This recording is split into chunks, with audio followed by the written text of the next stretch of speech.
Assalamualaikum warahmatullahi wabarakatuh. Selamat malam semuanya. Selamat pagi atau selamat sore. Saya Ardian Sabdullah dan teman saya Hamdani Fardi Adam ingin memaparkan tentang bisnis plan dari perusahaan kita yaitu Karsa. Silakan slide selanjutnya.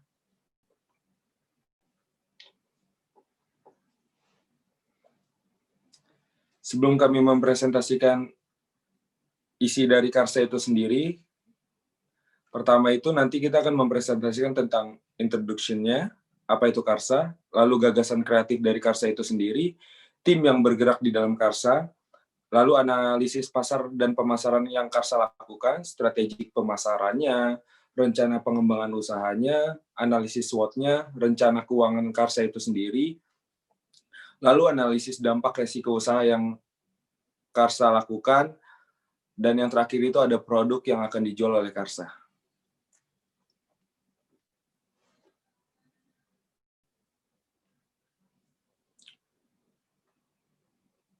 Oke, masuk pada slide pertama. Apa sih Karsa itu sebenarnya? Sebenarnya Karsa ini berawal dari keinginan untuk mengembangkan inovasi agar menjual produk lokal dari bahan kayu yang berbeda dari brand lainnya. Seperti yang kita ketahui, brand-brand dari kayu ini di Indonesia sangat jarang, malah dari luar negeri yang banyaknya.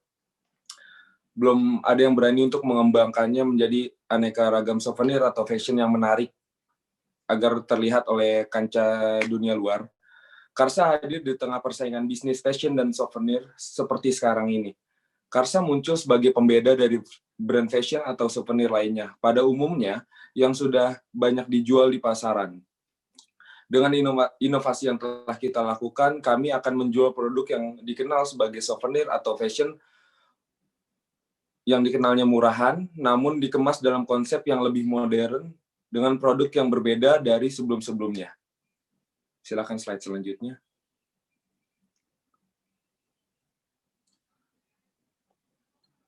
Gagasan bisnis kreatif ini akan disampaikan oleh co-founder saya, yaitu Hamdani Fardi Adam. Oke, gagasan bisnis kreatif. Karsa ya, tentang Karsa ini, kita mengambil sebuah ukiran tuh dari kota Jepara. Jadi itu Jepara sebagai kota ukir yang membuat budaya ukir ini menarik hingga sampai ke mancanegara. Namun daripada itu, kayu ataupun ukir kerap kali diidentikan akan barang-barang rumah seperti perabotan atau inovasi lain mengenai ukiran. Semakin berkembangnya zaman dan kemajuan teknologi membuat banyak inovasi yang dikeluarkan. Inovasi yang saya maksud adalah mengenai usaha kayak seperti casing handphone dan tas. Yang menjadikan perbedaan adalah desain dan kualitas produk yang dihasilkan. Produk Karsa ini berupa casing handphone dan tas yang memiliki ciri khas budaya Jawa, khususnya Jepara, karena ukuran Jawa yang khas dengan otentik. Lanjut. Ini Baik, adalah tim ini kami yang pertama kali akan nanti memimpin perusahaan. Yang pertama itu ada saya sendiri sebagai founder Karsa dan teman saya sebagai partner saya juga, yaitu co-founder dari Karsa, Hamdani Fardi Adam.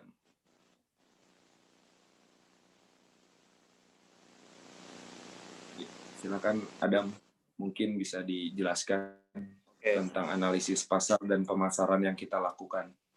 Untuk analisis pasar dan pemasaran. Produk yang akan dihasilkan itu adalah casing handphone dan tas. Nah, gambaran pasarnya, kita menjual itu selain face to face ke konsumen, kita juga melayani melalui media sosial.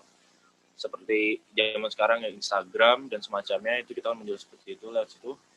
Selain itu kita akan mengadakan event untuk kayak seperti belajar mengukir, lalu kayak kita diberikan diskon kepada konsumen-konsumen yang tertarik pada produk Karsa ini. Nah, target pasar yang dituju itu orang individu per individual dengan usia yang produktif dari umur sekitar 14 sampai 50 tahun, dan mungkin kalau lebih juga nggak apa-apa bisa. Tapi kita memasarkan itu di kalangan yang sosialnya agak menengah ke atas. Karena kita melihat dari kemampuan daya beli, dikarenakan dengan produk yang mau kita buat ini range harganya agak lumayan menengah ke atas juga. Iya, Ya, seperti itu. lanjut. Lalu ini ada strategi pemasaran dari Karsa. Pertama itu strategi yang kita gunakan itu adalah pengembangan usaha dagang. Lalu yang kedua itu pengembangan wilayah pemasaran. Jadi kalau misalkan kita awalnya itu wilayah pemasaran cuma di titik A, misalkan di Jawa Barat, lalu nanti kita berusaha untuk mengembangkan lagi pemasarannya misalkan seluruh Indonesia atau mungkin mancanegara. Lalu yang ketiga itu ada kegiatan promosi. Seperti yang tadi Adam sudah jelaskan, kegiatan promosi kita itu untuk di era milenial sekarang lebih menggunakan media sosial sebagai media kegiatan promosi kita. Tapi tidak lupa juga untuk kegiatan-kegiatan lainnya seperti tadi mengukir bersama atau misalkan mengajak kaula-kaula muda untuk belajar mengukir dan lain-lainnya. Lalu yang terakhir ini adalah strategi penetapan harga. Ya, bisa dilanjutkan. Ya, silakan Adam. Strategi Untuk rencana pengembangan rencana usahanya. pengembangan usaha dimulai dari pemasaran. Pemasaran ini kita harus mengenali konsumen, melakukan promosi, memilih lokasi yang strategis, menggunakan internet marketing, dan menjalin hubungan yang baik dengan konsumen. Pada dasarnya, dari semua inti kalimat yang baru saya jelaskan, itu adalah bentuk kita cara memasarkan untuk produk Karsa. Lalu, untuk yang bagian produksi, adanya kualitas dari proses produksi yang menghasilkan produk yang memuaskan dan kesulitan yang tinggi. Dalam artian, hasil dari barang kita, produk kita, casing, HP, dan tas, itu tuh melewati dengan quality control yang sangat-sangat teliti sehingga menghasilkan produk yang bagus dan berkualitas yang tinggi. Nah, untuk organisasi dan SDM, pendekatan strategi pengelolaan karyawan yang komprehensif. Jadi kita juga akan menjelaskan kepada karyawan-karyawan kita bagaimana cara strategi menjualnya secara baik dan benar. Mungkin juga nanti kita akan buka seperti reseller segala macam, melewati karyawan kita juga, mengajarkannya satu persatu sehingga menghasilkan juga SDM yang sangat memuaskan. Lalu keuangan, highlight the main event that happened this year for the company, what they achieve and the goals of the year. Jadi kita untuk keuangannya, kita bisa menghasilkan dengan keuangan yang maksudnya range harganya baik, income-nya baik, dengan pengeluaran juga baik, secara teratur dan juga terstruktur, sehingga kita mendapatkan achievement untuk goals kita di dalam tahun ini. Bisa ke slide selanjutnya. Ini adalah analisis SWOT dari Karsa itu sendiri. Ada strength-nya itu pertama, kualitas produk dari Karsa ini sudah dipastikan sangat tinggi karena kita menggunakan bahan-bahan apalagi kayu yang sangat bagus ya.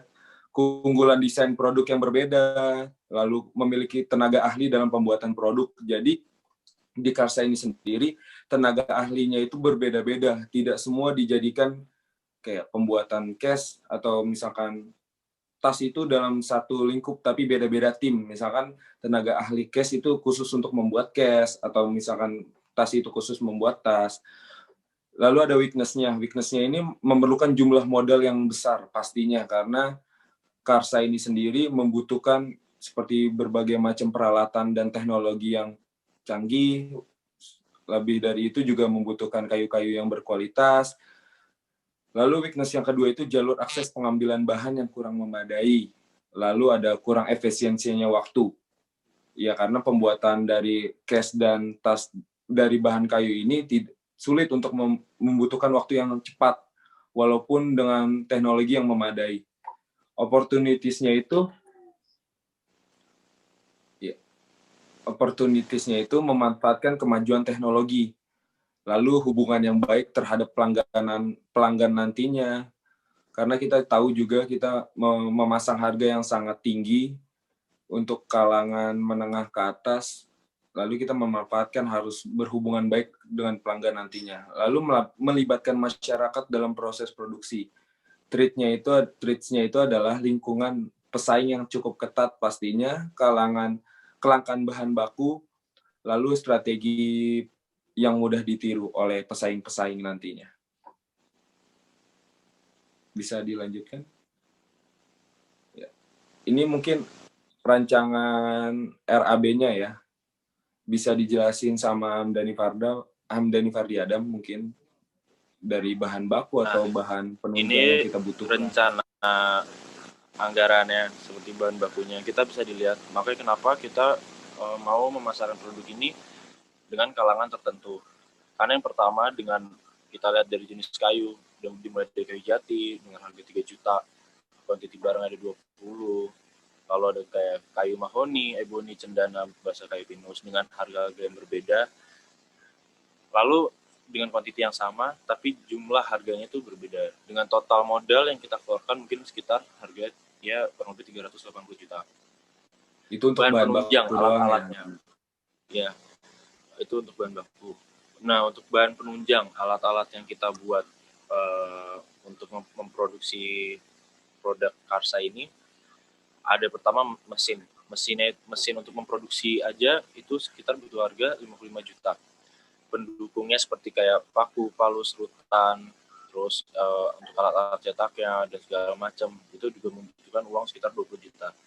Penyewaan gedung untuk kita memproduksi itu dengan harga 8.500.000. Lalu gaji per karyawan yang kita punya sekitar 2.500.000. Nah, makanya kenapa kita kalau baik lagi membahas keuangan, kita menjual produk itu untuk di kalangan tertentu dengan harga yang memang agak sedikit lebih mahal dan cocoknya untuk di kalangan tersebut. Bisa ke slide selanjutnya mungkin. Lalu ini produk yang akan kita hasilkan ya, Hamdani Fardam, kayak misalkan tas. Kalau misalkan kalian kan biasa itu pakai tas kulit, tapi ini dari kulit kayu yang biasanya dibuang, tapi kita olah lagi menjadi tas yang juga sangat baik. Udah gitu ada case handphone, ada iPhone juga, dan Android, tapi dengan ukiran-ukiran khas dari Jepara. Lalu mungkin ada tas lagi kayak selempang dan koper ya Hamdan ya, Pardiadem. Kita pengen buat koper, jadi kalau misalkan dari bahan-bahan lain bisa, kenapa dari kayu tidak bisa untuk membuat koper? Mungkin itu saja yang ingin kita sampaikan ya. Mungkin di slide selanjutnya. Ya, terima kasih sudah mendengarkan. Mendengarkan presentasi kami. Silakan bisa ditutup mungkin. Karsa seperti itu. Baik, kurang lebih untuk produk Karsa seperti itu, untuk gambaran semuanya, strategi Business dan planning segala macam, business planningnya. Mungkin sekian dari kelompok kami. Saya Hamil Fardi Adam dan teman saya Ardian Sabullah. Kurang lebih mohon maaf. Assalamualaikum warahmatullahi wabarakatuh. Waalaikumsalam.